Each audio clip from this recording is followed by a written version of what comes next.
for just all thank you for helping us with the meeting tonight and make us do the right decisions. Just thank you, Lord, for everything. In Jesus' name we pray. Amen. Amen.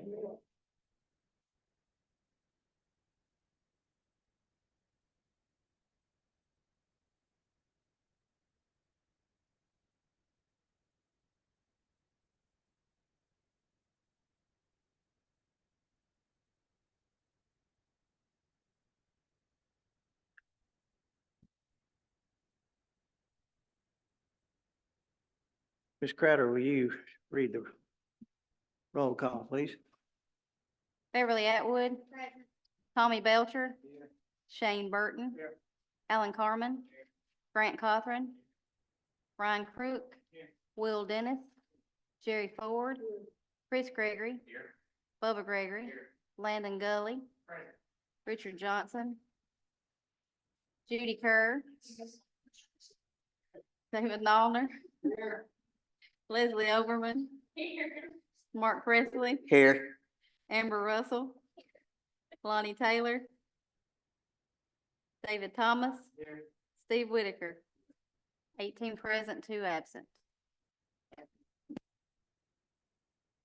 Oh, that's okay, but I might suggest that if you have a cell phone, you might want to put it on silent mode. As you all know, we have a ball game in progress. I think we're going to get updates. We will get updates as the evening goes forward. Hopefully the good updates, correct? Welcome to tonight's meeting. At this time, we'll assume everyone's had an opportunity to read your minutes. And if so, I'll entertain a motion to approve. Motion by Mr. Ford, second by Mr. Gregory. All in favor say aye. Opposed, no. Motion carried. Under announcement, Mr. Richard Johnson is currently in the hospital here in Hartsville in room 19, recovering from a fall. So we'll be sure to remember Richard in the days going forward. At this time, we'll look at setting the agenda. Items added at work session were resolution 2024-12-809, transfer of vehicle from rescue to fire. And budget ordinances 306-2024-6, general services tax levy, 307-2024-07, general services appropriations for fiscal year 2025, 308-2024-08, urban services tax levy, 309-2024-09, urban services appropriations for fiscal year 2025. Do I hear a motion to set the agenda? Motion by Atwood, second by Mr. Ford. Discussion. All in favor say aye. Aye. Any opposed, no. Motion carried. At this time, if you wish to speak to the commission tonight on any issue that will come up, anyone who wish to speak, if you'll come to the podium and sign in. Anyone who wish to speak tonight? Anyone here? Okay, we'll move right along. Under the mayor's report. A new timetable has been set for the completion of the playground. It originally was set for the mid-July, but due to all the rain, that's been pushed back. And so tentatively, completion is set for September of this year. Under other announcements or under the mayor's report, there will be a red, white, and groove, that's GRAVE, celebration on July 3rd downtown. Downtown revitalization has added more lights to the courthouse, and there will be a lighting of those lights on the night before July 4th. Parade and music in the park on July 4th, as everyone looks forward to that. So we'll be doing that on July 4th. Under committee reports, I guess first to speak would be our audit committee, Beverly Atwood. So audit committee met on June the 6th. Our main discussion was to approve the minutes from December the 4th. And then we discussed the 2023 audit review, which we had 2 findings, but those 2 findings have been pretty much resolved and approved by the comptrollers. One was deficiencies in the budget operations, which Miss Amy's got that under control now, and she's watching that a little bit closer. The other was the water and sewer department they failed to properly issue some purchase orders, just maybe where they were picking things up, and the purchase order in town or something of that sort, but they've got those resolved as well. We discussed fund balance statement, no concerns there. Then we did discuss the issue of fundraising, just to see if we needed to put something in place for future fundraising issues or things of that sort. We're still waiting some information from CTAS and the comptrollers of the proper manner to go about doing that, to maybe put some kind of resolution or policy in effect. So we do not have another meeting scheduled at this time until we get more feedback from them. Codes and zoning, David Thomas. So we also met on June 6th. We discussed with Rick Gregory more of his progress, kind of went through some more of the definitions, different terms, seeing how to combine the two documents into a single document. Spent quite a bit of time on that. Also looking at the blasting permit that was sent back, going back, trying to look into that. The discussion that came up about the signs, we noticed that around the area, different projects of blasting, state has got orange and black signs in blasting zones showing those signs. So the discussion was, is that going to be enough as far as the area? State requires it. No reason for us to step on the state's toes. The whole purpose of that permit was just for the collection of information, and the fee that codes and zoning wanted to associate with that was just to pay for the cost of gathering that information. As far as the penalty for not doing it, we were still some back and forth on that. Also was looking at the burn permit that the fire chief has brought to us to look into. We're still working through some language on that. Our next meeting will be August 1st at 6 p.m. in the mayor's office. I know there's several of my committee that are going to be out for vacations through July. And so instead of running into an issue with quorums, we just decided not to have a meeting in July.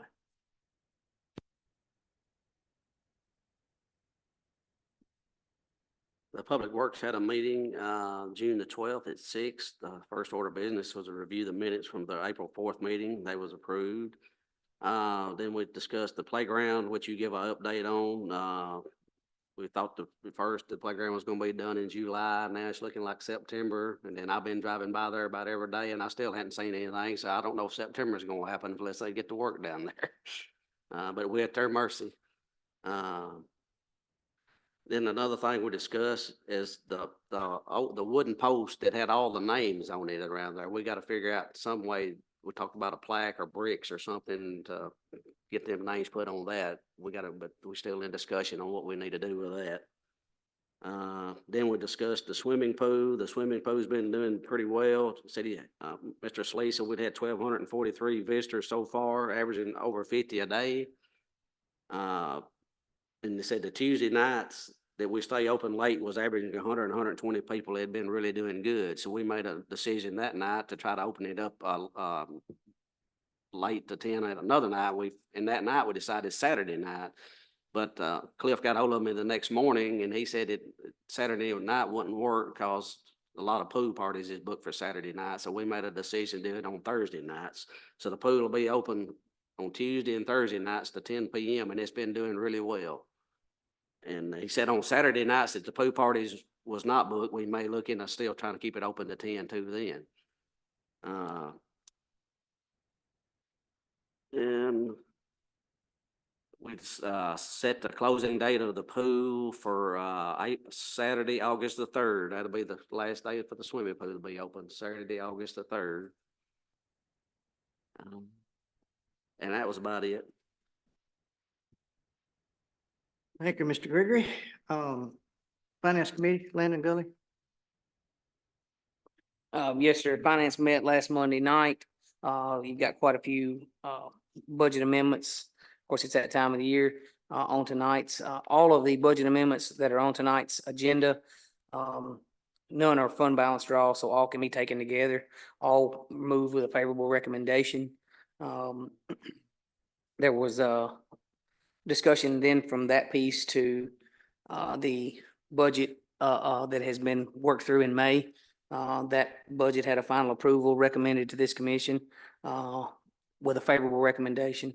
So really and truly, we went through each piece of that budget very in depth and have recommended it tonight for the first reading. I might remind us all that on tonight's readings, you've got a couple of those added pieces. Remember that urban service is on the ordinance there for urban service tax levy. That is only urban service that votes on. The rest of them, it's all of us that would vote through those. So there's a few pieces to look at, but everything on there, I don't mind answering any questions that anyone might have, but that's pretty much our finance Thank you. report. Thank you. Personnel Committee, Mark Presley. We have rescheduled for this Thursday at 6 o'clock here at the courthouse. Thank you. Urban Services, Mr. Gregory, you're back up. Yes, we had a meeting tonight. We looked over the urban services budget and we was in agreement with the tax levy that's been set by the Budget and Finance Committee. So everything was approved to go ahead with everything tonight. Okay, thank you. Are there any other committee reports to be brought before the court at this time? If not, we'll move right along to active business. On appointments, we have 3 appointments or reappointments to the library board. That's page 7 in your packet. 3 members are up for reappointment. That's Amy Davenport, Janessa Ellis, and Thina Haynes. Do I have a motion? Motion from Russell, second from Gully. Discussion? All in favor say, electronic vote, sorry about that. Please record your votes.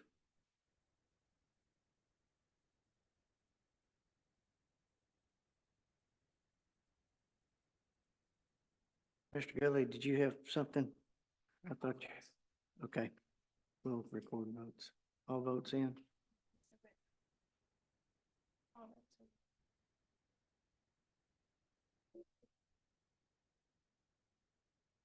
All in? Approved with 18 votes. Okay. Yes, sir, Mr. Gully. Well, as we're doing those votings, I think there's a system on there. I know it's been a while since we've done that vote system, but if we could go to the system where that each vote is not tallied as it's marked, that way it's just what you see is what you get until the votes are all in. Miss Amy, you know what I'm speaking of there? Thank you. Okay. Under resolutions, resolution 2024-08-805. I just have a question. Good. I'm sorry. I'm just wondering why we would do that. What would the difference be, the way we are doing it and the recommended way? Mr. Gully. I don't mind answering. So as you're looking at the vote count right there, that's tallying up, people start voting yes and you start to add up. We saw in the past when we used to go through the names and the system, and Rita would call it, and the first 5 are yes. It seems to be very difficult for others to vote no when they may wish to vote no. It's been a better system in the past to go that route. And that was one of the things we worked for as communication committee a few years ago to get to this type of system where it's not tallying. You'll see the final vote at the end of what you voted for. It's still your vote. It's cast, it's tallied, it's recorded for the public. Thank you. Resolution 2024-08-805, 2024 county road list.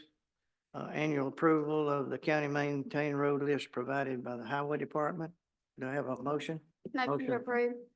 Motion to approve by Atwood, second by.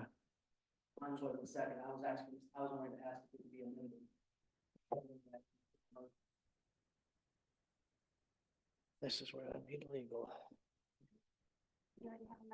Already have a motion and a second. So- Yes, but we're going so fast, no one has a chance. Okay.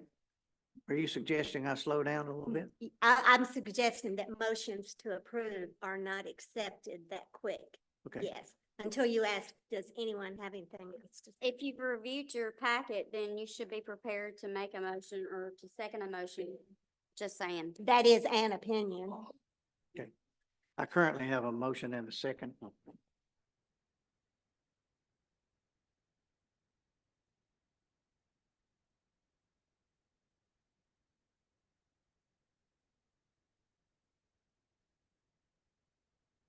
Yes, sir.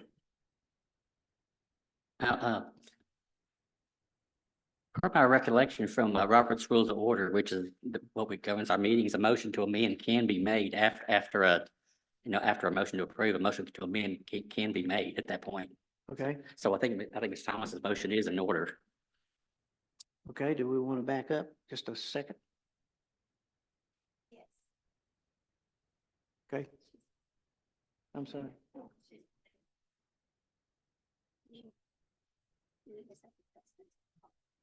I don't mind amending my motion. Okay. As long as everyone is in agreement that we can have discussion on this. Thank you very much. Okay, Mr. Thomas, you want to amend this? Motion to amend. Motion to amend is it here it goes, River Valley Drive to really River Valley Court so that it matches with the deeded properties addresses. That is on page 11, is that correct? Let me turn and look there. I'm sorry. Page 13. And your motion to amend is what, Mr. Thomas? To amend River Valley Drive name to River Valley Court so that it represents the addresses on the deeds as they are. Okay, I understand. Do I have a second? Motion to amend. Do I have a second? Second. Alan? Norman? Yes, sir. Discussion? I think we went through this the other night in the discussion side of things. This is one of the pieces that's on our agenda tonight. I understand there may be some incorrect addresses somehow shown on a deed. But the 911 address that we've been using and the way it's listed, I believe Ms. Rosemary told us the other day, was River Valley Court, not River Valley Drive. We might need to be very careful of not making this movement at this time. Any other discussion?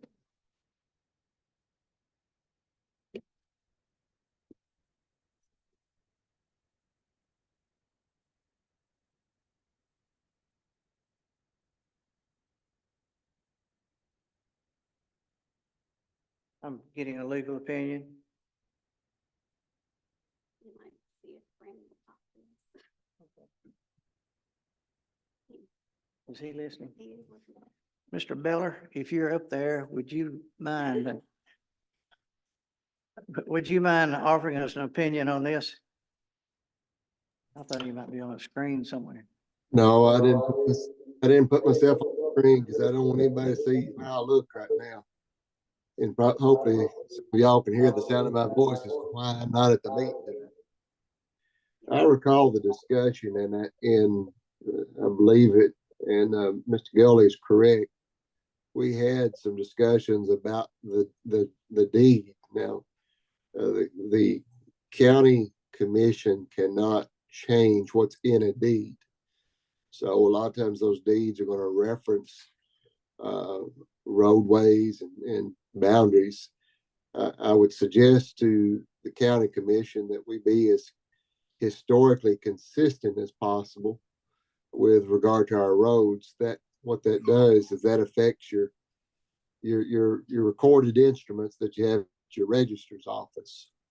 I don't have my notes from the meeting that we had the last time with regard to this discussion, but I do know that it's something that when the county commission approves the county road list as submitted by the highway department, that they are in fact approving what they've deemed as all that information that's in there. And so it's best to be pretty consistent in that. That would be my recommendation. I'm not going to say that you don't have the authority to change it. I just consider what would happen when you do change it.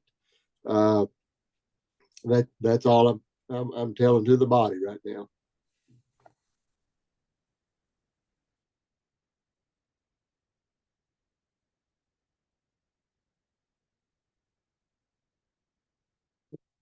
Yes, sir. So if we don't change it here, there's got to be a process somewhere to fix this because it's not just this one road. If you look back at your page on page 1, Acorn Trail, well, when you look up on the assessor's website, the first couple of houses on that road are Acorn Trail. Road sign says Acorn Trail. All the new properties are listed as Acorn Lane on the assessor. So somewhere we're having a disconnect between the road department, the 911 board, and the assessor's office, or the deeds office one. But if we can't fix it here, they need to fix it on their end, and it needs to be brought to their attention. And I understand we can't change deeds. My thought was it's easier just to change it right here because we're voting on this to approve or not approve this list. But that's where my mind was on making the amendment. I'll let the body vote as they see fit. Commissioner Kerr, you wish to speak? I think we should leave it as is and not make that motion. Okay, we have a motion to amend, a motion and a second. Electronic vote.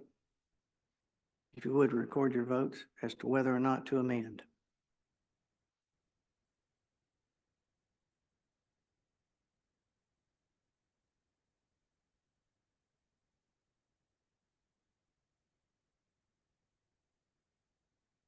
Seeing.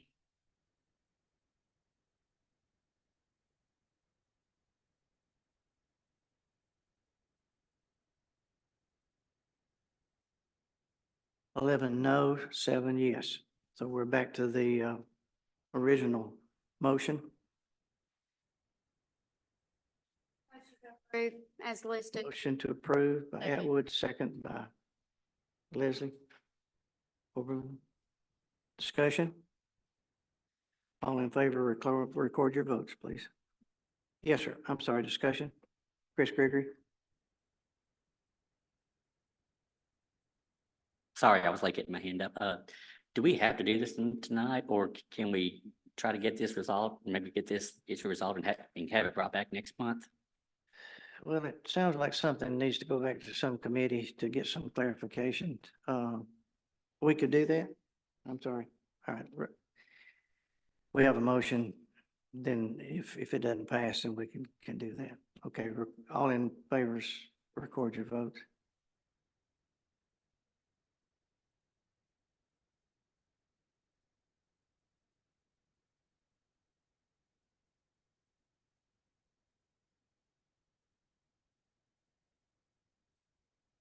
$15 in favor, 3 noes, motion carried.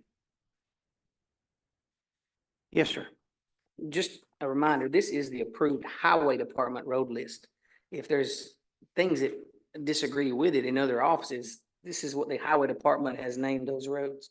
That has come to them in this case. So here's the name we go by. They have a map. If there's issues past that, it can be resolved through that highway department piece of here's what this road name is. If there's an issue, that's where this movement needs to take place. Duly noted. Thank you, sir. Moving along to resolution 2024-09-806, budget continuation. Due to not having an approved budget by June 30th, Commission will need to pass a resolution to continue fiscal year 24 budget operations until a new budget is approved. Do I have a motion from forward, second from Chris Gregory. Discussion? Please record your vote.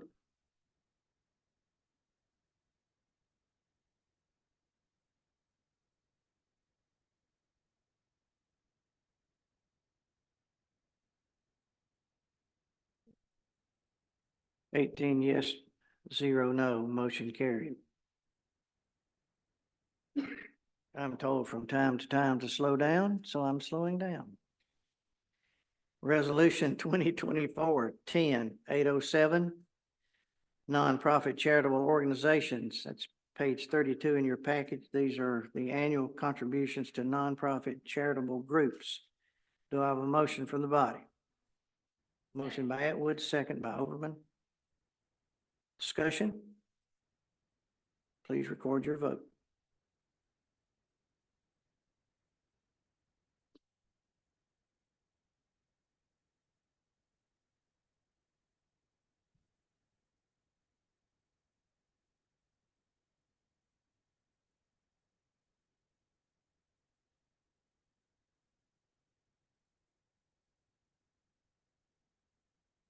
18 yes, 0 no. Moving to resolutions 2024-11-808 to accept the Broadband Ready Grant. I'm sorry. Yes, sir. Mr. Gully.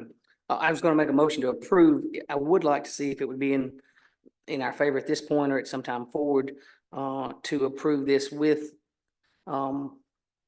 the language that we would plan to support, just like we supported these other local nonprofits just a second ago, like with the 20 grand to Chamber of Commerce, to maintain this going forward. I know that was some of the discussion in the past, that we make this one of our charitable pieces that we plan to continue to support going forward. My motion would be to approve as it is, now. We can come back and have that other discussion later if we need to, but I would like to also put it on our plan to fund as a nonprofit once it becomes that nonprofit.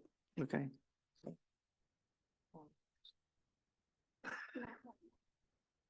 Okay, thank you. Yes, sir. Okay. Mhm. Okay, second the motion. So we need to vote.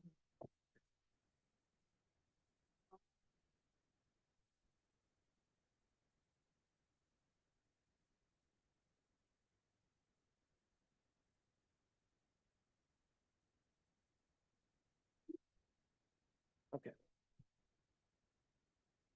Then in the absence of Mr. Taylor, we need to elect a temporary chair while the mayor steps down to address this resolution. Do I have should I just nominate someone from? I need someone to nominate someone from the commission. Mr. Gully. Bob Gregory. Second. Okay. All in favor say aye. Mr. Gregory, would you come and take the chair?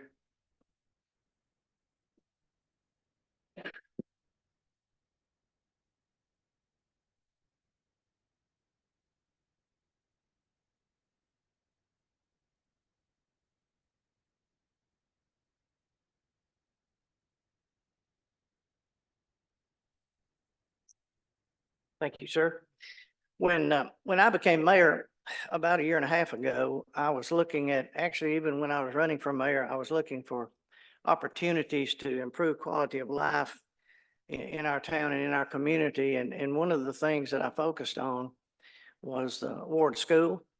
And as I thought about it and what could be done there, I thought it would probably take $2 million to really bring the school back to where it could be.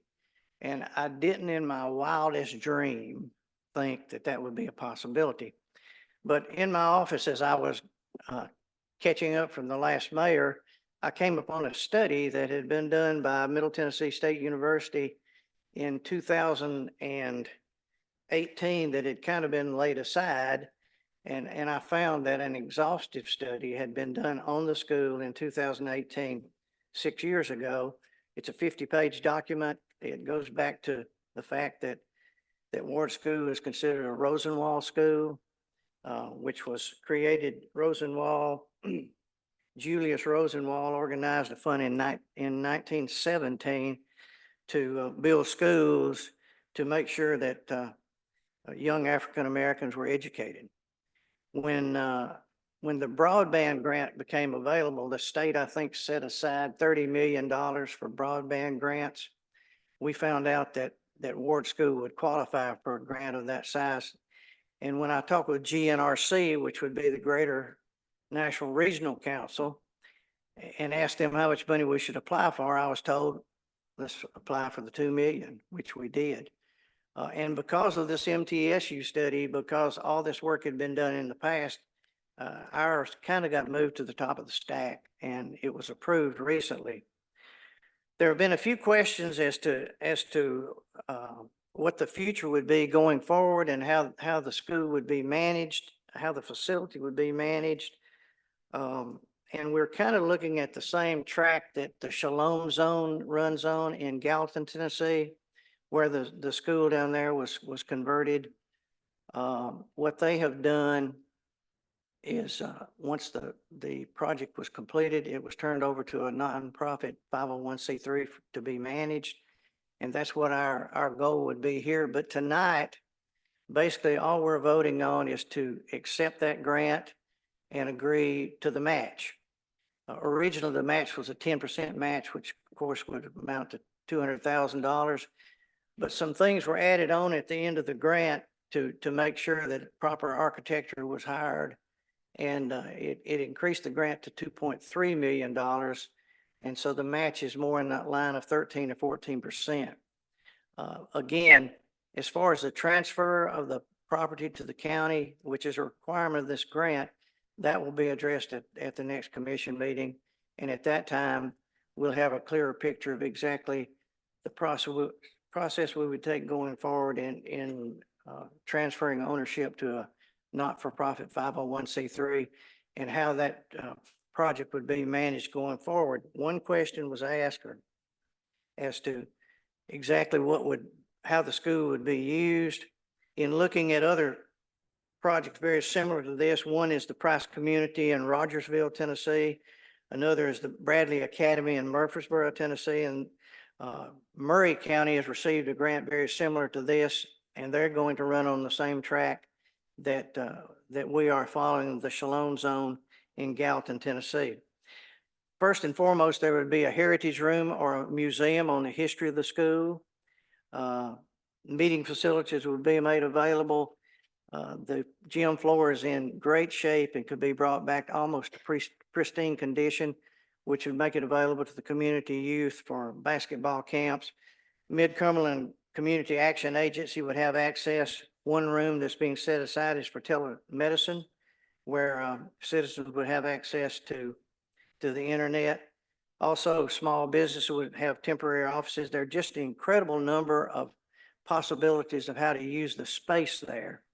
In the original grant, I applied for a full commercial kitchen, but the size of the grant grew to the point that that was removed. However, in speaking with the grant writers, they tell me that after the project's finished, we can apply for another grant to put in a commercial kitchen, which would be a great asset to the community.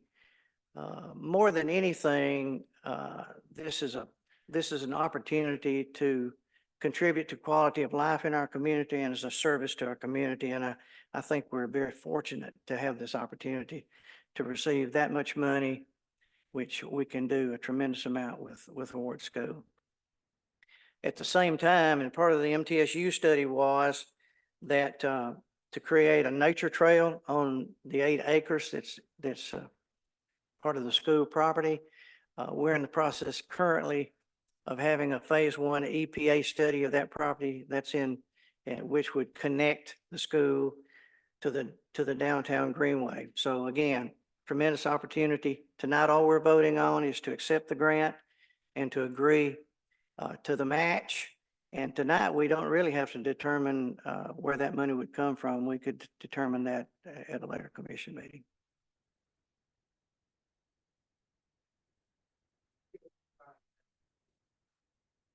I'm sorry.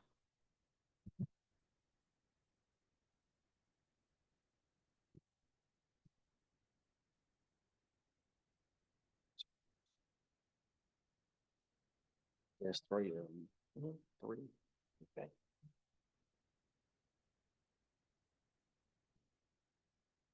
Actually, I never saw anybody sign up. That's the reason I hesitated. Mr. Strother, would you like to approach the podium?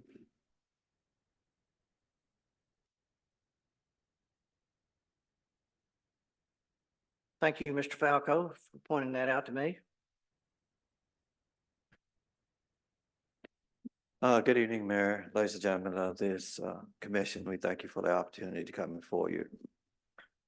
We want to take this opportunity to thank the mayor and you as a commission for your work and indulgence in regards to Ward School. Many years ago, we retired from a venue, and we read in the paper where the county was considering selling Ward School. And the good Lord put it in our person to try to organize some of the persons in Charleston County to preserve the school, because we felt as if we could utilize this facility for education, mission, and other things of this nature.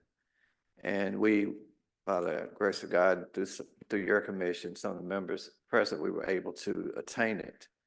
We attained our 501c3, and we were instrumental in working with MTSU, Vanderbilt, and some other agencies in regards to doing the research in school. We think it's a very vital, very important element in regards to Charleston County.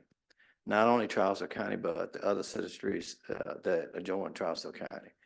The school has a metal frame, and that's one of the things that has preserved it. We've had persons from the state and other agencies come in and evaluate the building.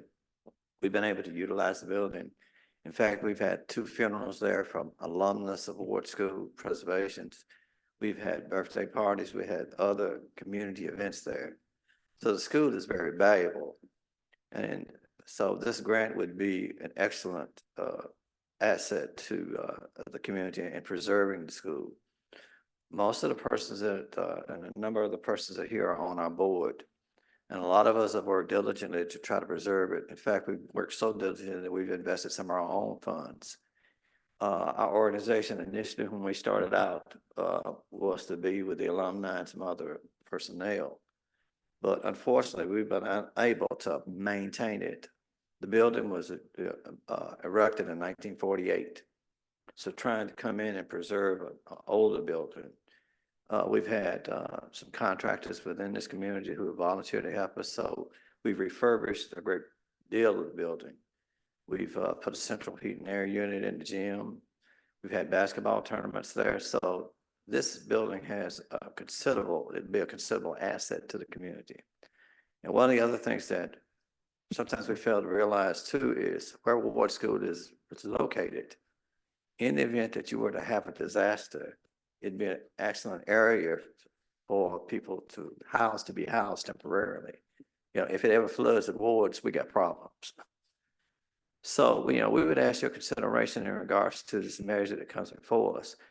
We'd also ask that we have a board of directors to work with you in regards to the development of it, the overseeing of it, and things of this nature, because we have a lot invested in it.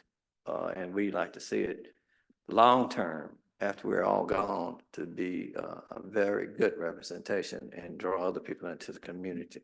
So again, we thank the mayor. We thank you for your consideration and anything that you can do. We'll be happy to answer any questions that you might have at this time.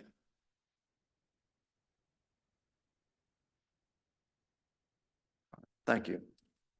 Thank you. Mr. Falco.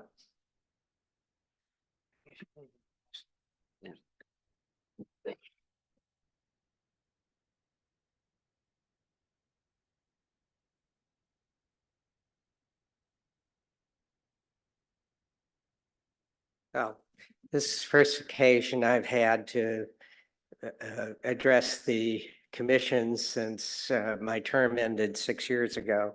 So it's a pleasure to be back. Wanted to thank everybody for their service. I think you all do a wonderful job. Clear, the community is fortunate to have you, and I think you're great folks to work with. I wanted to just mention 3 things about the grant. Number one, once the grant is completed, the condition of the building will be much better than it is now. And it should be financially self-sustaining. How that the funding occurs will depend on what the county wants to do in regards to setting up, for instance, a relationship with a 501c3 or other possibilities. So there's a variety of ways to operate the facility. Once you decide that, I think you'll find that the facility will be financially self-sustaining. Secondly, to just emphasize what Reverend Strother had to say, the goal that the Ward School Community Preservation Association established when it was founded was to provide cultural, educational, and athletic programs to the benefit of the community. The community, the service area for the association is the entire Charleston County. And we have done that in fits and starts, but we've constantly had to deal with repairs to the building. And I believe this grant will allow the association to move on to meet the mission it was intended to when it was formed. Lastly, the mayor mentioned the commercial kitchen. We were approached a number of years ago by the Chamber of Commerce to do exactly that, to develop a commercial kitchen to be used by residents of the counties who were producing canned goods. And I suspect that that is still a great need for the county. There are other small business needs. And I think having such a program would not only attract some new small businesses to the counties, but grow the smaller businesses we already have in the area. Thank the mayor and the commission for allowing me to speak. And I urge you to give full consideration to the grant proposal. Thank you. Thank you, Mr. Falco. Looks like the next one we got to speak is Mr. Oliver, John Oliver.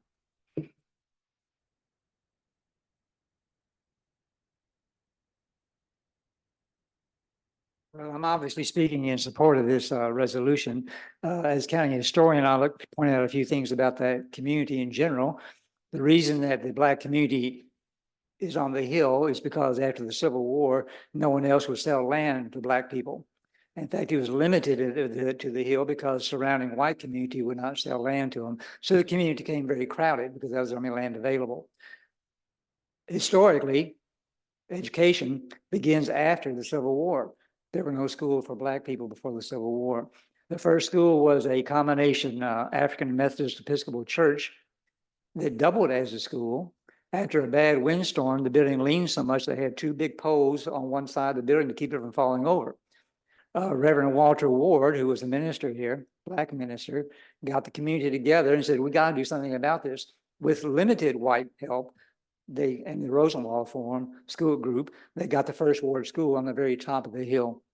It burned down, and for a while they used some houses to house the lower grades and then bused the high school students to Gallatin. So after World War II, then they built Ward School. And again, there was a problem where to put it because no one in the white community wanted a Black school in their community. But we got it and used it until, of course, integration. The building has gone through a number of uses over the years. And when the county talked about selling it, the community showed up in force and said, you can't do that to our school. This is a vital part of our community, being used for a variety of things. So we created an organization that we're all a part of and that oversees it. And it is used for weddings. We've had funerals there, celebrations, birthday parties, all kinds of events. We even had a wrestling match there. Singing, church groups, and it is on the National Register of Historic Places. Very few places in our county are on the National Register of Historic Places. So it's a building that's well worth working with and putting money into and making a vital part of the community, but not just for the Black community, but certainly for the whole community. And I want to point out again, like Mr. Falco pointed out about the small business hub. You've been talking about that for a long time, because when I was on the county court, we were talking about it, and you haven't done it yet. So this is a perfect place for that. So.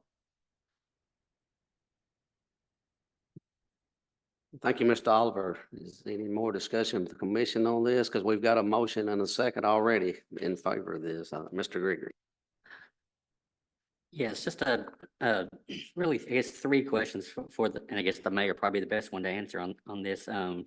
First one, you mentioned the other communities that were getting this grant, Murray County being one of the ones you mentioned. Obviously, that's one of the counties I'd cover in my job, so I kind of keeping track on that one too. One of the things with that was that the building had to be county owned, at least. So, are we going to get this building back at some point, or does that have to take place before we get the grant?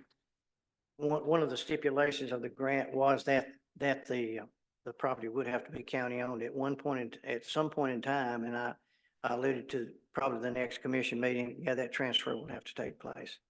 Okay, and second question, and just, reading through the resolution in section 1, Hartsville Travis County will be responsible for the future maintenance of the improvements as long as the property is under the county's ownership. Are we intending to keep it, or are we intending to turn it over to a 501c3 once this thing's done? Plan is to follow the Shalom Zone model, which is after the building is completed, to turn it over to a not-for-profit 501c3 to manage it. And the reason being that there are so many grants out there. Shalom Zone, their entire staff is underwritten by grants. So it's not a responsibility that would fall back on the county. Okay, and just my third question, this came up when you mentioned it, we were just approving the funding, we figure out where it come from later.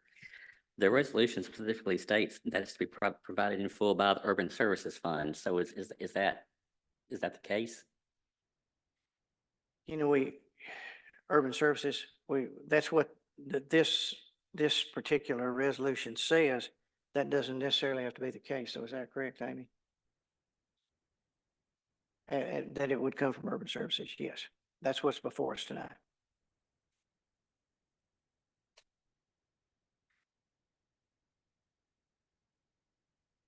Sorry, I was just gonna say that, obviously, Ward School's in the 7th district, which is mine, and Ms. Kerr's, and I know, and I'm sure she does too, knows how important that building is to the community. So I'm definitely in favor of doing something to help those folks and help that building.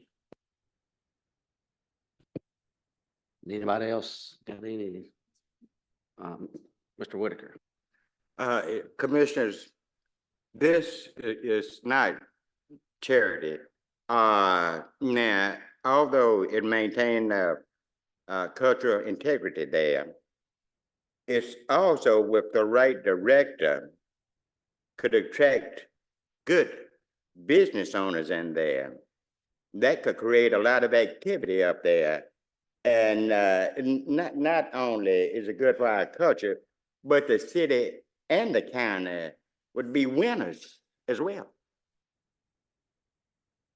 I recommend that, I totally suggest to vote yes to accept the grant.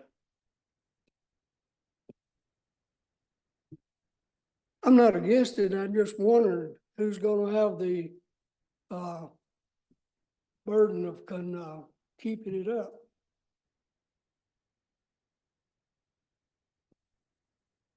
That would fall on the 501c3, which would I think, and at this point, it's probably in the development stage, but I think the county commission would be real well represented, but also members of the Black community would be represented on that board. It's very important, once that is all in place, to have an executive director to run that facility. I've stressed that from the very beginning. Mr. Thomas. The only concern that I see in this situation is as we look at this and it's asking for $300,000, and we look at the budget that's being proposed to us from Budget and Finance. Did Budget and Finance take this $300,000 out of Urban Services into consideration when they put forth this budget? At that time, no, but however, the fund balance of Urban Service will be fine inside this number. It can certainly absorb that number. Because as I'm looking at this, I mean, we're taking on more and more obligation financially, but no one seems to be willing to put forth an increase in the property tax, or put forth a wheel tax or any other revenue stream to help pay for some of these things. I might state that $313,900 may seem like a large figure to our county. As you look at the budget, it's a small portion of the budget. In the fact that it is a one-time fee for a $2 million grant is pretty smart in my move there. I think these are a very small portion. We're having to pay 13% of to put $2.3 million into a building that can be vitally used at this point. Now, that's going to take some folks putting some time in and the work continuing down there. So we're putting it in the good heart that it's going to happen in that point, but yet showing the faith that we're willing to put forth that money and say it's going to happen. I'm certainly in favor of where it's at this moment. Do you have anything? Anybody else got any comments? If not, we had a motion by Mr. Gully. Who was the second by Mr. Whitaker? All in favor? Vote electronically. Stop over here, or do I go back down there?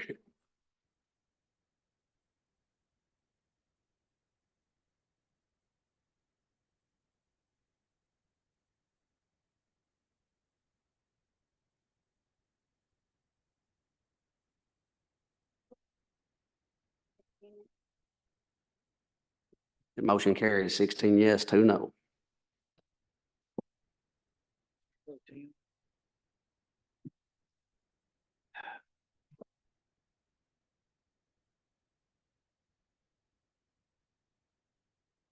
Moving right along to resolution 2024-12-809, transfer of vehicle from volunteer rescue to volunteer fire. Rescue is transferring a 1986 Chevrolet 4x4 Army truck to the fire department. Do I hear a motion to approve by Mr. Gregory, second by Overman? Discussion? Please record your votes.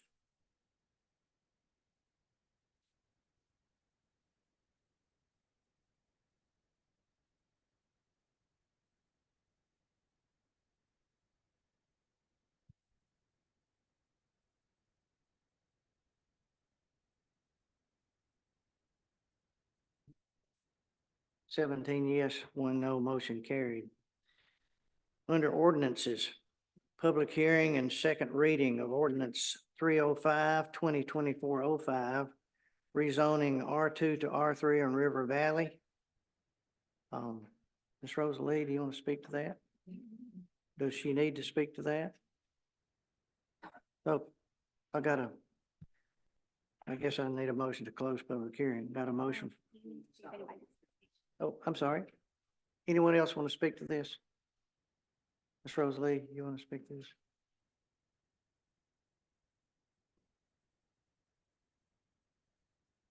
This being the second reading of this, we have looked at this before. There was a discussion about the actual name of the road and the correction that will be taken care of.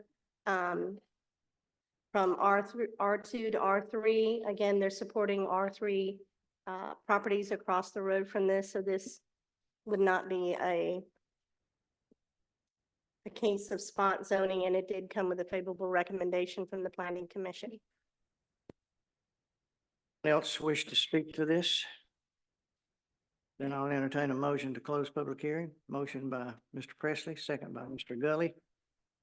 You can take a voice vote. All in favor say aye. Oop. Opposed, no. Close public hearing. We will now hold a second reading on the same ordinance. Ms. Mahan's already spoken. Yes, sir. Motion to approve, second by Mr. Gregory. Discussion? Please record your vote.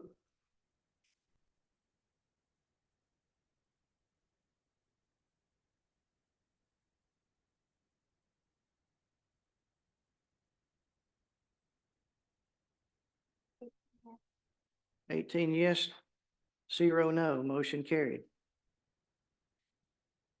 Under first readings. Okay, under first readings, budget ordinances, these additional pages were passed out at work session and sent to your emails. This is the first reading of the 2025 budget ordinances. Commissioner Gully, do you have anything to add before we proceed? Not anything other than the fact that, as we look at this piece, your finance committee has certainly gone through these pieces diligently. I appreciate those members of the commission that were not on the finance committee that spent the time with us to go through this budget. It's an ordeal to go through, and it's something we're going to spend our time on and try to present the best piece we can in front of you.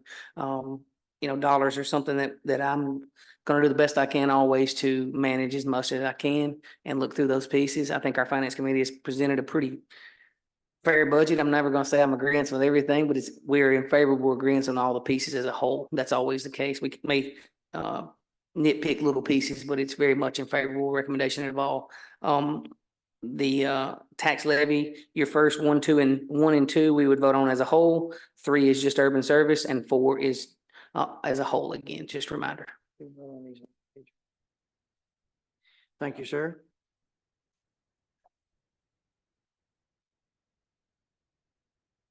Ordinance 306, 2024-06 for the general services tax levy.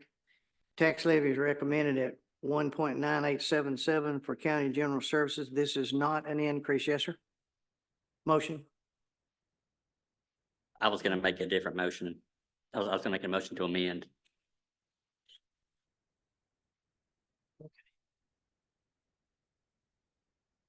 Have a motion on the table.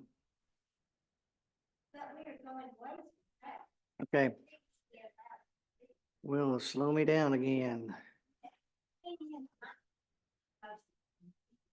Okay. Yes, sir. State here in this case, when the hand is taken and that motion is made, it's, someone else can make the motion just at the same amount of time when their hand is taken. It's not for discussion until the motion is made. That's where the voting and movement can be. When the motion is made, then we can have that discussion. I'm not trying to address any individual, but understand that that first hand going up and that's called on has the right to make a motion, and the other one that makes that as well is going to make a motion. Before there's discussion, it's going to have the motion on the table, then discussion over the levy. Let's just be understanding of how that moves.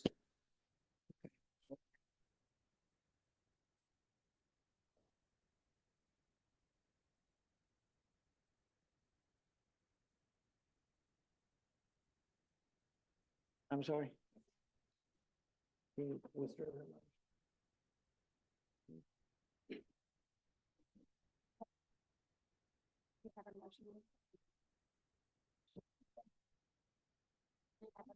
I have a motion and a second on the floor. Discussion. Yes, sir. I'd like to move to amend the budget to take out the step increases. To take out the, Wait. Oh, this is the tax levy. okay, we're on tax levy. You have shown your hand, Mr. Gregory. Any discussion on the tax levy at this point? If not, please record your vote. Oh, I'm sorry, roll call. I stand corrected. Beverly Atwood. Yes. Tommy Belcher. Shane Burton. Yes. Alan Carmen. Grant Cochran. Brian Crook. Will Dennis. Yes. Jerry Ford. No. Chris Gregory. Yes. Bubba Gregory. Yes. Landon Gully. Yes. Richard Johnson's absent. Also record it on your device as well when you answer me, if you don't mind. Judy Kerr. David Nollner. Yes. Leslie Overman. Mark Presley. Yes. Amber Russell. Yes. Lonnie Taylor, absent. David Thomas. Steve Whitaker. Yes. 16 yes, 2 no, 2 absent. Say again, please. 16 yes, 2 no, 2 absent. Thank you. Okay, ordinance 307, 2024-07, general services appropriation for fiscal year 2025. This ordinance sets the budget for 2025 fiscal year. There is one correction on line item on page 4 of the ordinance. Central cafeteria fund should read 1,425,241. We did not have this number at the time of printing. Do I have a motion from the body? Mr. Gregory. Now I want to make a motion to take the step increase out of the budget. Are you making a motion to amend? Yes, sir. Okay.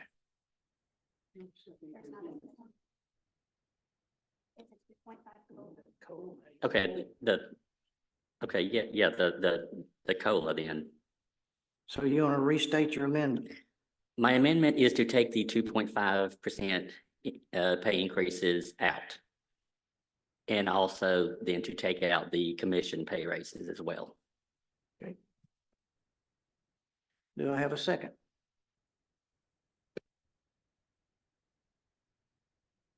Do I have a second? Second from Mr. Ford. Any discussion? Yes, sir, Mr. Thomas. So in that amendment to take out the 2.5, does that include the 5% for the non-certified employees of the Department of Education also? You have to direct that to Mr. Gregory. It's his motion. Yes, sir. Mr. Gully. The 5% raise for the Department of Education is not in our budget to remove. It was inside the education's budget. They did not ask for additional money for that piece. It was inside their budget. Any other discussion? Yes, sir. Yes, sir, but we do set the amount of money that goes to the Department of Education, and if the county employees aren't going to get a raise this year, why would the uncertified, as the school board has mentioned on multiple years before, if our employees get a raise, their uncertified should be given the money for that? I'm just wondering where's the consistency in the decision? Your point is well taken, Mr. Gully. Your point is certainly well taken. I would hope that if you're willing to go that route, that you would go that route throughout. And I mean that because when the step increase system was put into place, the school was left entirely out of that. And I can promise you that the employees that you're speaking of right now at the school do not earn at the same rate of our county employees that we're talking of in these same positions, that 2.5%. So I would hope that you're willing to stick to that all the way through, because what you're speaking on is the two systems are not equal already. Non-certified, as we're speaking of, is the term that is used in that case. It is not a part of the county's system on the wage study that was done. Okay, repeating the amendment, it is to remove the 2.5% across the board raise and any raise for the commission. Is that the understanding? Anyone else like to speak to the motion to amend? Yes, yes, sir.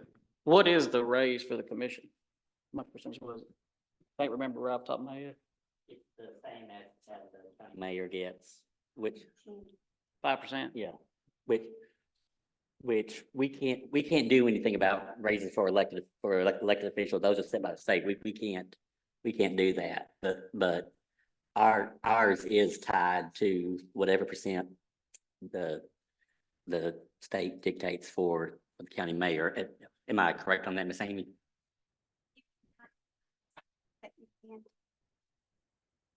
Okay. I just want to say the reason for my motion, I'm not going to stand here and say that our county people don't deserve raises. They do, but looking at this budget, we project going from 5 million fund balance down to 1.4, and that COLA increase is about $350,000, and that's a ballpark. Obviously, there's other Social Security, Medicare stuff to factor into that, and I'm just concerned that whether we can afford that without, how many times can we dip in that well before we have to raise taxes? Okay. We have an amendment on the floor. Mr. Gully? Can I hear what Ms. Amy stated a second ago? The TCA 5.8% roughly, I believe it was, for elected officials can be decreased? No, sir, I'm sorry. I'm sorry. Let me clarify my statement.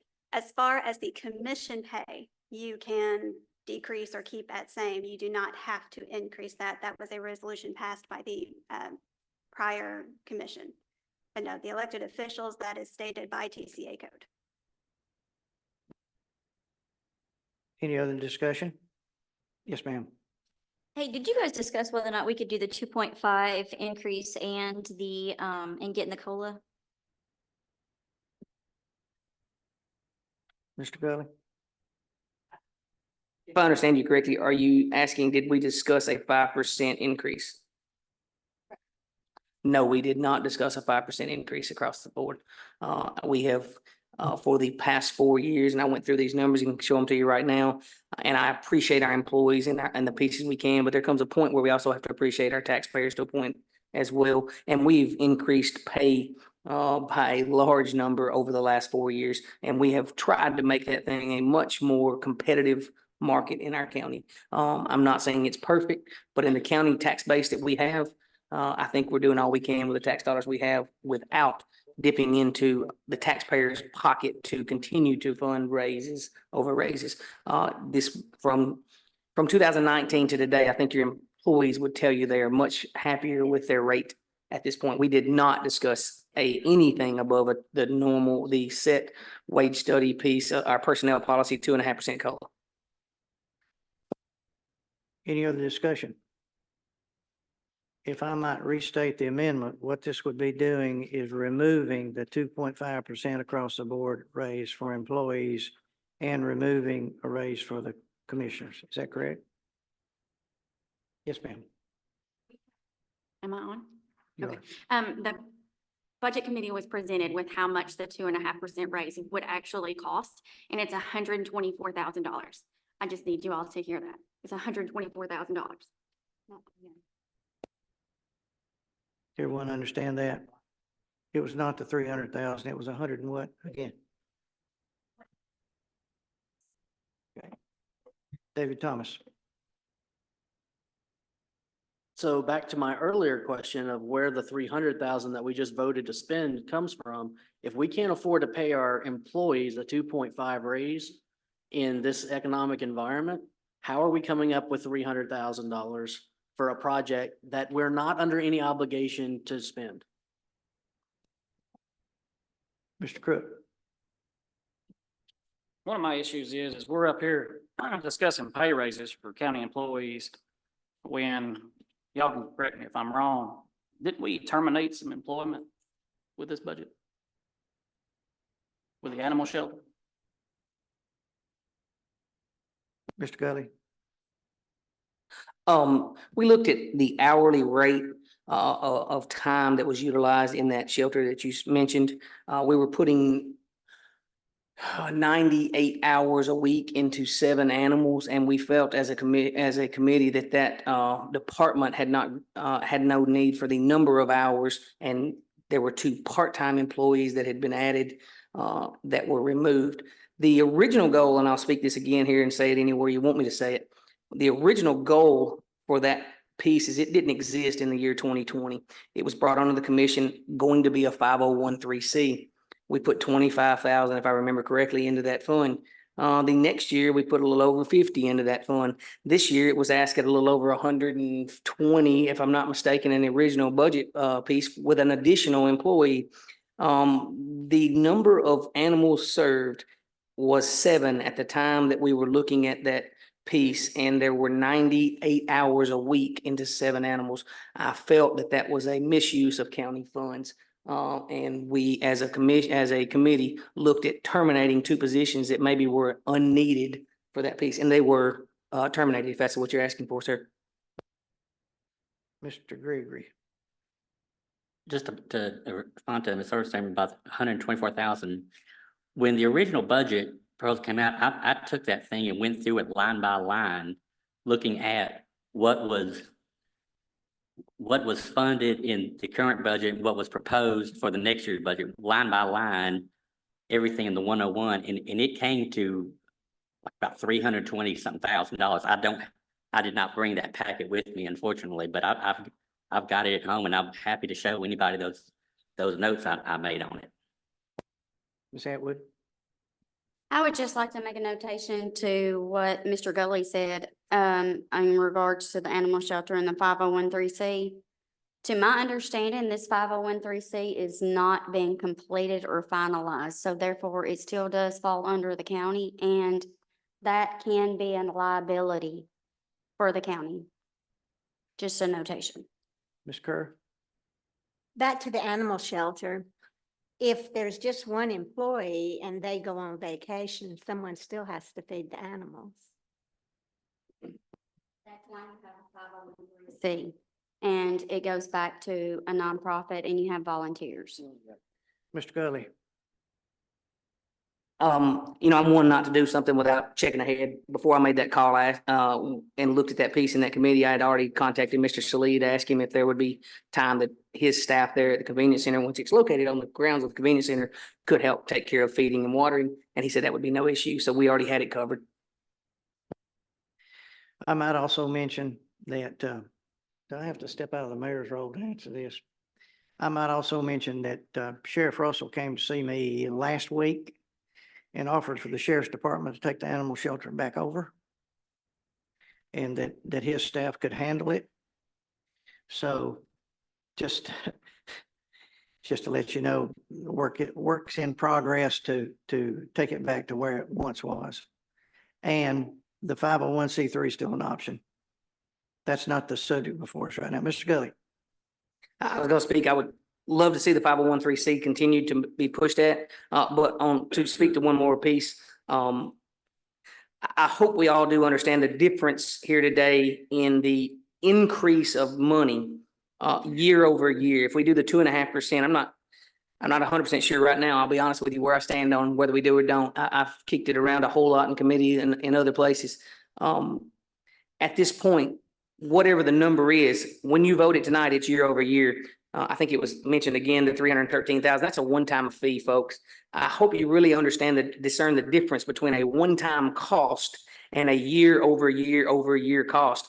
Because that's not just one cost, it's the next year plus 2.5% on top of that. It's an interest-bearing account. So be very careful to the fact that this thing is continuing to rise, and it has risen quite a bit in the last 4 years. So there is a major truth to the difference between a single one-time cost and a multi-year cost, which is one of the reasons I was on the last resolution for the Ward Center there in the discussion. One of my major concerns is what's the year over year cost once it's finished, and how's that going to be taken care of? A one-time cost doesn't, such as that, doesn't affect our budget much, very much at all. A year over year, whatever this number is that we're, Mr. Gregory and I have both been through this budget a little bit. I maybe don't have access to the same numbers, but it does seem that there's more than, there's quite a bit of increase in this 2.5%. Is all I will say at this point. And I don't know if we can continue. 4 years ago, when we brought this wage study on, this was a piece that I struggled to have in it because it's a year over year cost. I don't want to get into a math lecture, but as we go and look at year over year, and that interest rate continuing, that interest continuing to be on top of that 2.5% and 2.5% on top of that and 2.5% on top of that the next year, it is getting costly. Okay, plain and simple. We have an amendment with a motion and a second to remove the 2.5 along with, I'm sorry. Yeah, you're just voting on the amendment to remove those two items from the budget, Mr. Ford. Well, I'm told that last year the increase was 330,000. If you vote 2.5% again this year, it's 300. If it was 330, it's 330 plus 2.5% of that. And it's either Mr. Gully, you may know, it's either 4 or 5 years in a row that our county has given raises. And it's true what he said. We can't keep doing that, because what you're doing, you're spending all the money that you're gaining through the building and all's going on. You're giving all that away. It's taking that to give these raises, and you can't keep doing it, because before long, instead of taking care of 117 or ever how many we have, Amy knows, you're going to be whipping up on 11,000 and something people. And I've been against that particular thing. I was against it last year, and I'll speak against it this year. I know times are hard. Inflation is running rampant, but you can't keep giving away 330, 40, 50,000 a year like we just give away, put 313,000 in there. End of our budget, we had 1.54 million. We haven't fallen under 2 million in years. And then we were already at 1.54, and we just voted another 300 and something. So now we're down to 1.24, and just vote your conscience is all I can tell you. But I will tell you this: you can't do it many more years without raising taxes considerably. And we don't know what is going to happen with this jail, and we've got a school looking at us right down the road. I sat down with Mr. Satterfield this past week, and he's looking at building a school where the old high school is now. And that's gonna be Uncle Money. So vote your conscience and do what you wanna do. But you're looking at hurting people. You helping some, but you're hurting some. And I know for a fact, years ago, when I run for county executive, I don't know how many times I was told by the elderly people, please don't raise my taxes. I can't pay no more. So Mr. Gully. that's where it is. As we talk about numbers, I apologize for being your, finance chair, and not able to give you an exact number there. I'm just running a little number, and I don't have access to everything. But if our average of 135 employees makes $35,000, and I don't think that's our average salary. If the average employee of 135 makes $35,000, at 2.5%, that'd be $118,000 of increase. I think it's more than $118,000 of increase. I'm just gonna be straight with you folks. I don't think our average salary is $35,000. I don't think we have many employees that make under 35,000 yearly. That's why I did it on that number. I can't get to a exact number, but I can go line by line and tell you. And the reason I can't get there is because I don't have all those pieces in front of me, but I can get line to line and tell you that our increase appears to be higher than 125. We have an amendment before the court. Motion and a second. I'm sorry. Mr. Crook, sometimes I can't see you for this lamp right here. I am sorry. No, that's fine. Go right ahead. The only thing that I'll say to this, I mean, everybody knows I work for the sheriff's department, so if the 2.5% increases stop per year, if that's basically all we're getting, it's a few cents on the dollar.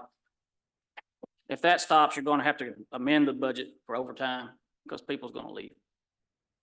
As far as the commission goes, I don't care if we make a dime in here. So I don't care if we lose all our pay in here. But the county employees, they need the money. Thank you. Mr. Thomas. So actually, that does lead to my question. I'm curious, and I don't know if Ms. Thomas has the information because I know there's been some turnover in HR right now. But how has the county's employee turnover been affected since we started the step process? Has that slowed down? Are we having more retention, which was the big push and why we decided to do this? The previous commission did. I know that's what we put all the money towards EMS was because of retention. We've done the same thing for the sheriff's department for retention because there hadn't been any raises for so long. And then we had to put a big lump sum in there just to get people to stay or to come back. So I'm wondering if we do slow it down and as Mr. Ford said, just quit giving raises, are we going to be right back where we were 6 years ago? Good point. It's time to vote on this amendment. You are voting to remove the 2.5% raise and a raise to the commission. Okay, we're voting on the amendment of the motion. Will you please roll call vote? Roll call vote. Roll call and press your gadgets, please. Beverly Atwood? No. Tommy Belcher? Shane Burton? No. Alan Carmen? Grant Cothran? No. Brian Crook? Will Dennis? Jerry Ford? Chris Gregory? Bubba Gregory? Landon Gully? Judy Kerr? David Nolner? Leslie Overman? Mark Presley? Amber Russell? David Thomas? Steve Whitaker? 3 yes, 15 no, and 2 absent.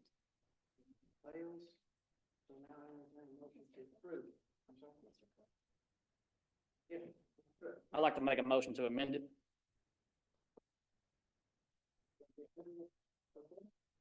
I'd like to remove the commission pay raises.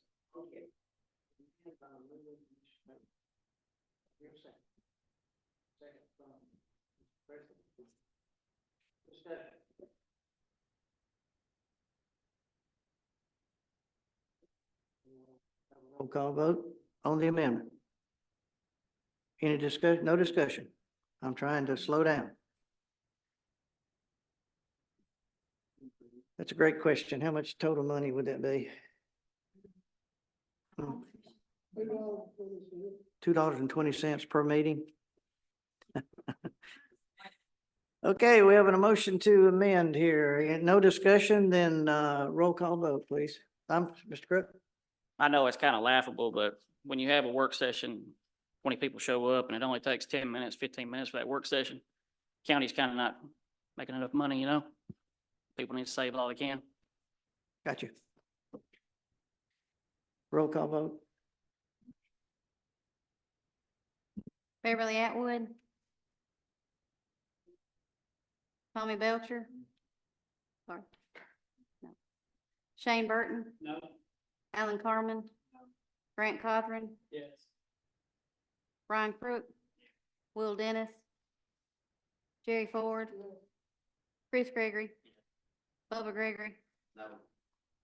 Landon Gully. Judy Kerr. David Nollner. No. Leslie Overman. Mark Presley. Amber Russell. No. David Thomas.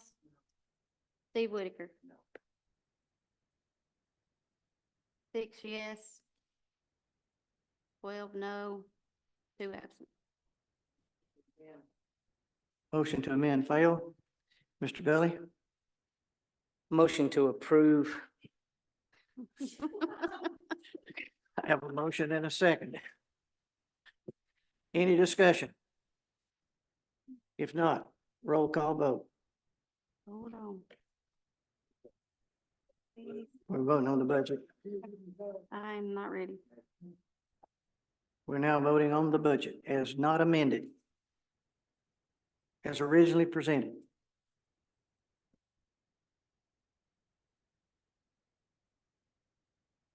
Please remember to register your vote on your device. This doesn't have to be a roll call. It is roll call. Ready? Okay. Beverly Atwood. Tommy Belcher. Shane Burton. Alan Carmen. Grant Cawthorn. Brian Crook. Will Dennis. Jerry Ford. Chris Gregory. No. Bubba Gregory. Landon Gully. Yes. Judy Kerr. David Nollner. No. Leslie Overman. Yes. Mark Presley. Yes. Amber Russell. Yes. David Thomas. Yeah. Steve Whitaker. Yes. 13 yes. 5 no, 2 absent. Motion carried. Ordinance 308, 2024-08, Urban Services Tax Levy. It's recommended at 0.6731. This is not an increase. Only members of Urban Services Council may vote on this ordinance. Those members are Bubba Gregory, Lonnie Taylor, and Mark Presley. Okay, motion to approve. Second by Mr. Presley. Do we do a roll call or an electronic roll call vote? We have a quorum, 2 out of 3.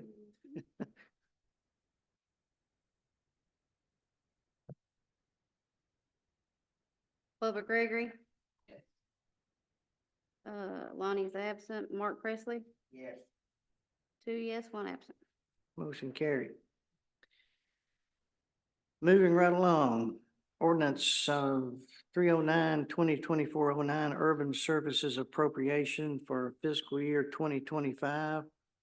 This ordinance sets the urban services budget for 2025 fiscal year. The full commission may vote on this ordinance. Do I have a motion from the floor? Motion from Mr. Gully, Motion to approve. second from Leslie Overman.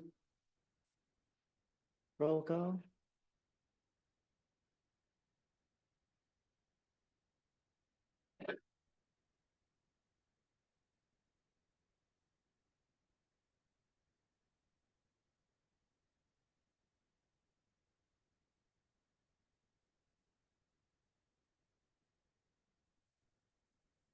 Beverly Atwood. Yes. Tommy Belcher. Shane Burton. Alan Carmen. Grant Cawthorn. Brian Crook. Will Dennis. Jerry Ford. Chris Gregory. Bubba Gregory. Landon Gully. Judy Kerr. David Mulner. Leslie Overman. Mark Presley. Amber Russell. David Thomas. Steve Whitaker. 17 yes, 1 no, 2 absent. Moving right along to budget amendments. Most of the amendments are year-end fund entries. There are no fund balance draws, and all can be taken in one motion should the commission wish to do so.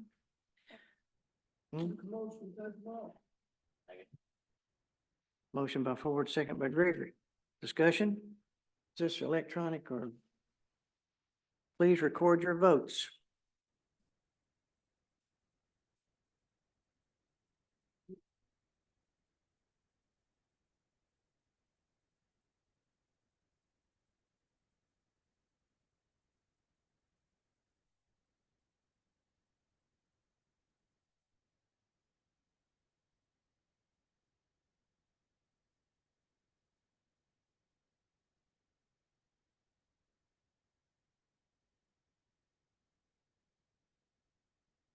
Thank you, yes, there. 18 yes, 0 no, motion carried.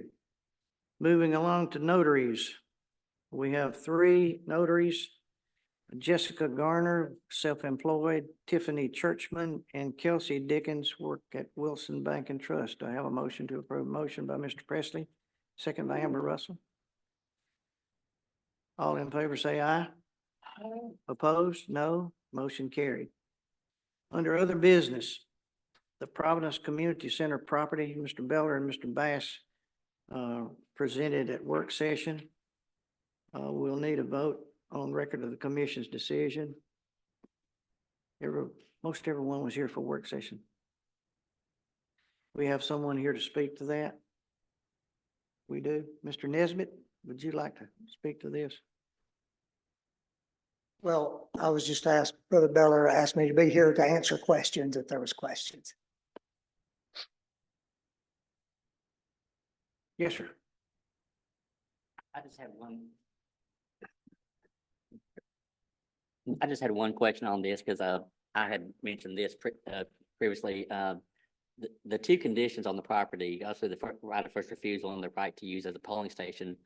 I'm fine with us giving up the first refusal, but I would like to see the county keep the ability to use it as a polling station. Obviously, we're not now, but when that 141 gets completed, that area is probably going to grow. And 20, 30 years from now, there might be a need for a polling site down there, and it would be good to have something already in line for that. Would you be okay with us retaining that one? That would be an honor. Yes, sir. Love for votes to happen there. Thank you. Okay. Any other discussion or questions? If not, motion to approve? Need a motion to approve? Amber Russell, second. Mr. Whitaker, any other discussion? Yes, sir. What is your motion? So we do need a motion from the body as to what the decision is, and the vote will be recorded on the minutes. I've been advised that a resolution does not need to be presented for this. If you would like a resolution, we can present that next month. May I speak to that, Mayor? Please do, sir. There's 2 issues, and Commissioner Gregory pointed both of them out. There's the issue of relinquishing the right of first refusal and relinquishing the right to use as a polling place. And so the way I understood the question that was asked by Mr. Gregory, he asked Pastor Nesbitt if it would be okay to do that he was okay with doing the relinquish the right of first refusal, but maintain it as a polling place. And Mr. Pastor Nesbitt, I understand that you were okay with that. Is that correct? Yes, sir. So the motion really needs to be framed in move to relinquish the right of first refusal, but retain the right to use it as a polling place in the future. We need to move that to the next meeting to address that.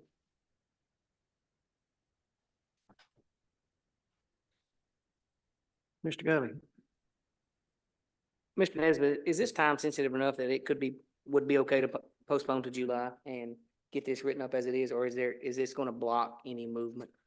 Well, what is that? Just to give everybody some backstory, in 95, the congregation bought that place from the county. And it's a Cumberland Presbyterian church, and it pretty much was dying out. And Cumberland Presbyterian contacted me, asked me if I'd come out there. They'd be willing to try to get it to us so that we could build something there. So it's Providence Community Church now, and they want to sell us the building. Murfreesboro, Cumberland Presbyterian said, we'd like to just sell you the building. We said, well, we will buy it. When we went to looking at the deeds, well, first, the deed to the church is burned up in a house, so we got to get that redone. And then when we was looking at the deed that the property was bought in 95, the county had right of refusal, so we couldn't go forward. We've been working on this quite a while, but we've been trying to get before you guys to just have y'all say, whether you wanted to, because quite honestly, it's not going to be any use to it. We don't have parking now for the crowd we have. So we don't want to move forward on buying the place if we can't have both places that we have right now to use. We're leasing it right now from the Cumberland Presbyterian. Mr. Gully. I don't mean to push. So was your answer, yes, it can wait till July, or no, it can't wait till July? We can wait. It would be wonderful, to have it voted on though. Mr. Gregory. I think what Mr. Gully is getting at is just that we probably should have some kind of resolution or something that I think we're all pretty much in agreement that we're okay. And we are going to give up the right of first refusal on that, but having something official stating it probably would be a good idea, whether we can we give a preliminary approval on that and do a official resolution next month or something like that? Mr. Beller, your take on that? If you're gonna do a resolution, wait till next month. I wouldn't get the issue confused on the record tonight. Just go ahead and pass it to next month and then make your decision at that time with a written resolution. Mr. Thomas.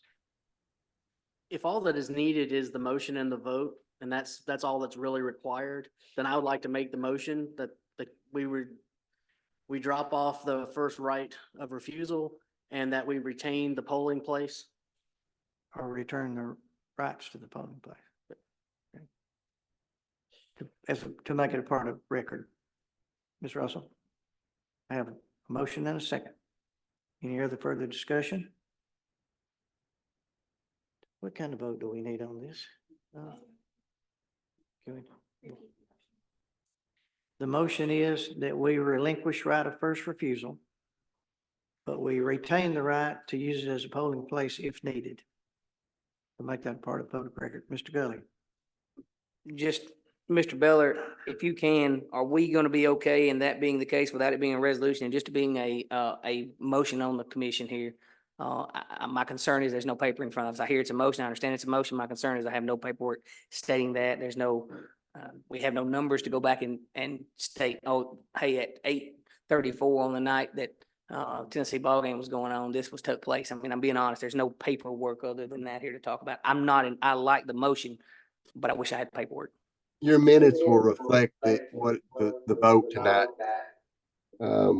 Mr. Gully, I understand you don't have a resolution with regard to the action. Yes, it would probably be better if we had a resolution to do that with. You can do it on the record through the minutes. It's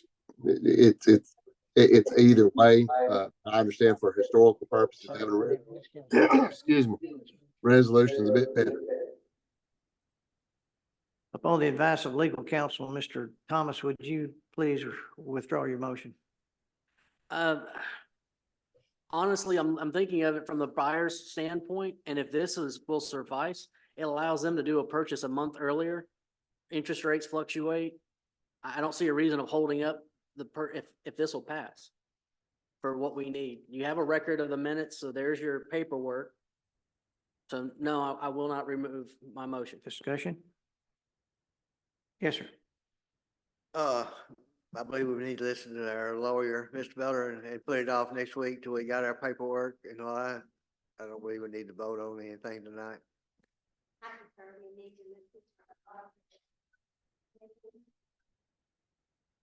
Then you have the opportunity to defeat the motion as presented. Any other discussion? Okay. Mr. Chairman, Mr. Thomas. I just would like clarification from Mr. Beller. Will this be suffice? A motion with record of the vote in the minutes? Mr. Beller. I stated earlier, Mr. Thomas, that yes, it would, but as I stated earlier, I also said it'd be better if you had a resolution. It's more clear that way, sir.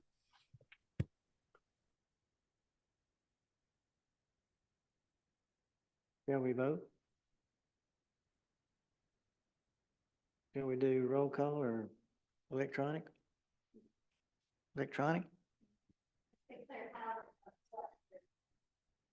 We're not voting on a resolution. We're voting on a directive from the commission, which Mr. Beller said would probably not be official enough. All right, in his opinion. Did I understand that correctly? We're voting on his motion to relinquish right of first refusal and to make it available for a polling place if necessary.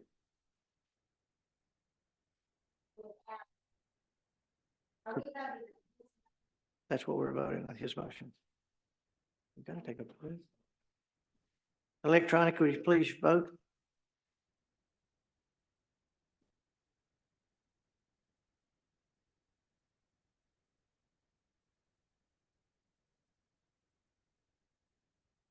All votes in.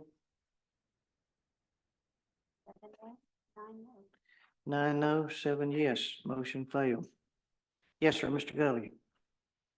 We have, 18 here. sorry, that's where I was headed. I'm sorry.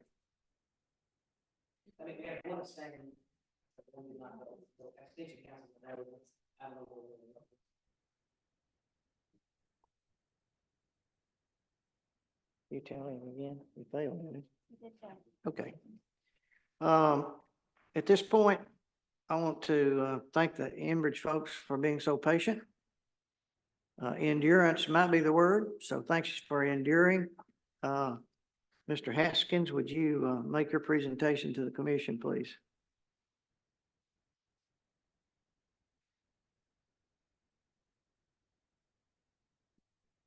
All right, thank you very much for a few minutes of your time this evening. Passing it down, a written version of what I'm just gonna update you guys on. We've been here before. I think since June of 21, I've been coming to the county, talking to people in the county, commissions, had open houses, and talked about this project. We have a fairly big update of things that have happened recently. So we'll start out with just here's what the project is again for those that need a reminder, stuff specifically that we're talking about in Trousdale County. And then the overview, and that's the update of what's going on. I brought with myself, Brian Kuda, project manager, is here as well to get the last couple items. But April 2nd, TVA board approved replacement of their coal facility with natural gas. So they are in need of starting in 27, some natural gas at that facility in Kingston. On May 8th, East Tennessee Natural Gas, owned and operated by Enbridge, closed and completed the purchase of the property as defined as our primary property that we talked about before off of Boat Dock Road. May 24th, the FERC, Federal Energy Regulatory Commission, completed their draft environmental impact statement. You can read about it in there, but basically that was all of the resource reports, all the research we've been doing over the last 3 years were submitted. And the FERC staff and their third-party contractor completed this draft environmental impact statement. They believe that with some conditions and some other things that we need to still provide to them, that this project can be completed with minimal environmental impact. And that's currently where we're at. Once that is submitted, there was a public comment period. I was here, it happened to be that the Trousdale one was the same week as the concert right next door, but there were a few people that did show up. Was at the Cookville one as well, and then the one over in Kingston. And there's an open public comment period right now. So if anybody has any substantive comments on the record and wants their voice heard, you can directly reply to FERC, and the information is there. We have a number of supportive officials and people that we've worked with, economic development agencies and others along the route. And those will also be showing up on the record, as well as a number of public people in the communities. We can continue to acquire temporary workspaces and new permanent easements from landowners. And so we're in that process right now. Out of the approximately 1,100 or so landowners through the 8 counties, we are in the 30%, 35%, somewhere around that area of temporary workspace acquired, as well as a few permanent easements that need to be acquired or extended. Most of that is temporary workspace. We have a 50-foot easement. We need about 100 or so. I'm getting beyond my head. I'll let Brian talk to the rest of this, but we're going to need some more space to actually put it in. And so we pay for that temporary workspace, temporary access roads, different things like that. And then Brian, you want to address the last couple of things there? So that gets us to where we're at this point, and then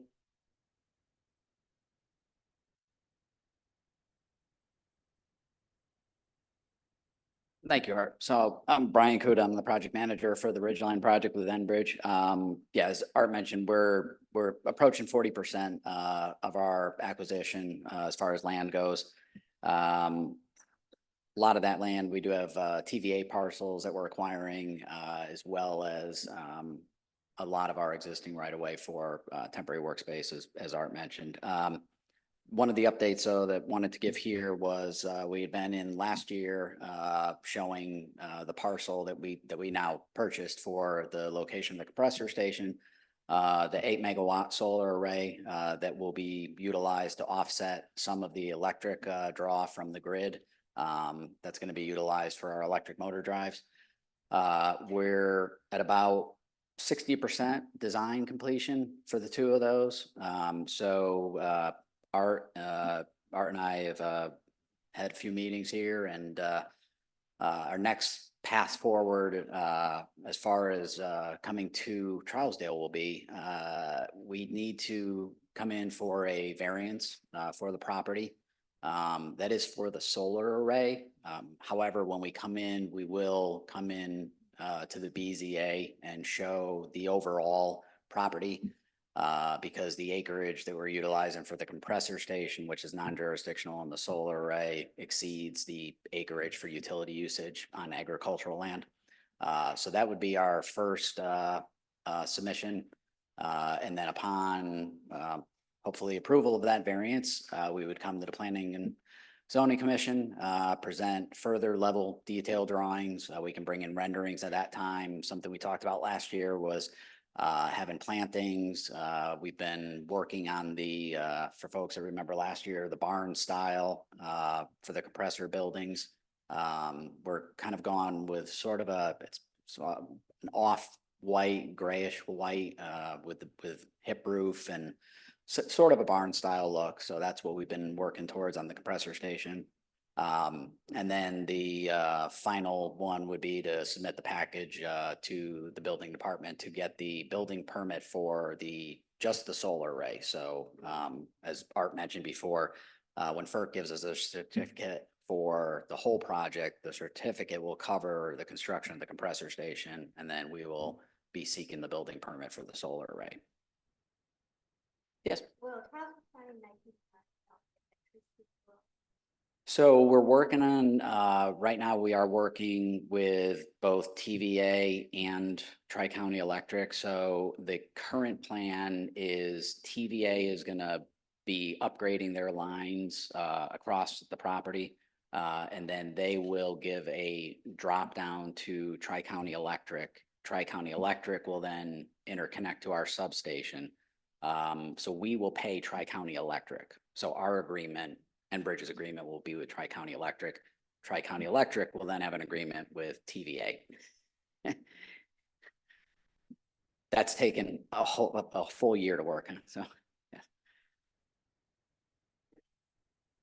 One question, just, had a constituent reach out to me a couple of weeks ago asking about how much, if any, private property was gonna be needed to be taken for the pipeline. And I told them from the previous conversations, it'd be minimal if any, but, would you mind speaking to that just on the record? So that when the next person asks, I can tell them to watch this video.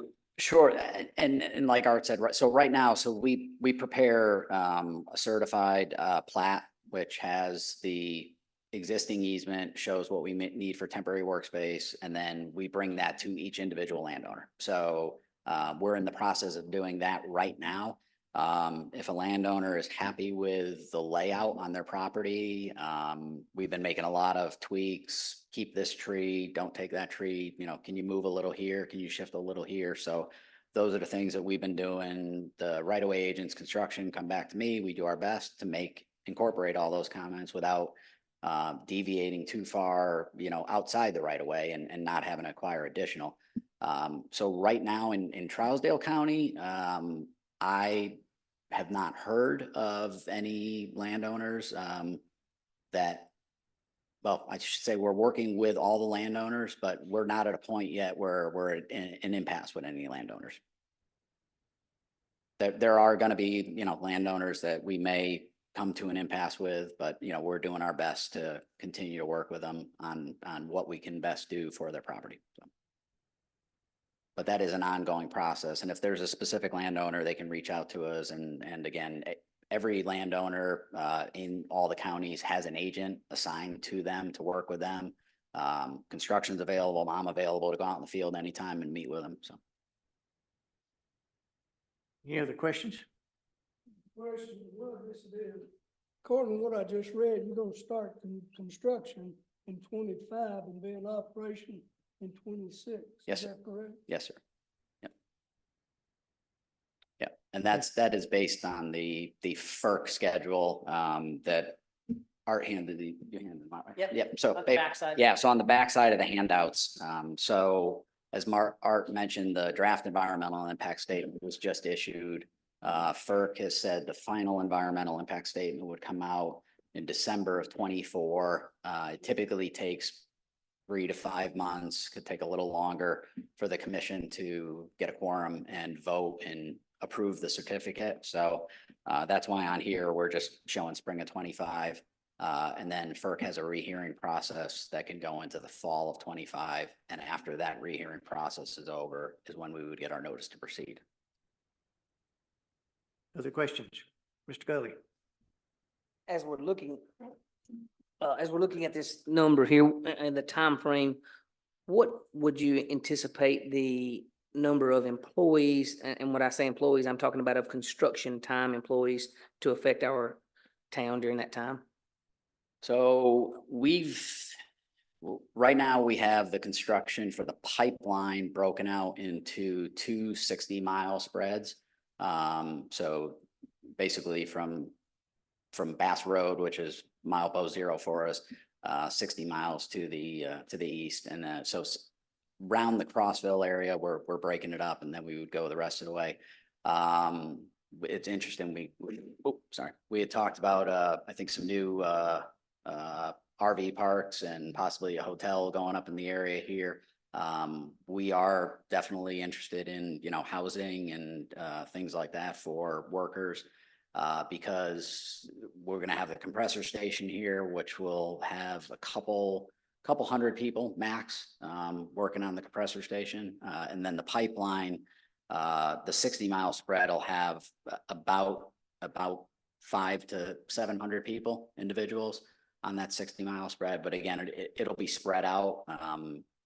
But again, you know, wherever folks can find housing is where they'll be, and then they'll have muster points each morning to go out to construction. Mr. Presley? Yes. Tax revenue that would bring into Trousdale County, and after completion, how many employees would be employed at the site? So do you want to handle the tax? So it's, I'll lead into it. the tax we presented last year, that will be rerun, and based on the facilities that we do actually put in. And then to your next question, we're right now looking at least having 2 new employees in Trousdale County, to operate the existing compressor station, the new compressor station, I'm sorry. But if you want to Yeah, talk it's about it. two full-time employees at the end. The other portion of direct and indirect costs, I don't know that number off the top of my head. I have shared it before. It's in our economic report from a couple of years ago. But it's 200 and some million across the 8 counties. But then that's where they've got financial spillage into other areas. Obviously, all workers cannot stay in these 8 counties. There's just not the space for them. So they will go to Cumberland, they will go to Knox and Wilson County and others. They just won't fit in this area. But you will definitely see an impact to convenience stores and everything else. And we are very much anticipating vendor fairs, and we need local contractors and local support for food and rock movement and everything else. Thank you. Any other questions? Thank you, gentlemen. Thank you for your time. Thank you. At this time, is there any public comment? Public comment? Commissioner comment? Adjourn. Motion to adjourn. Second, all in favor, say aye. Thank you all.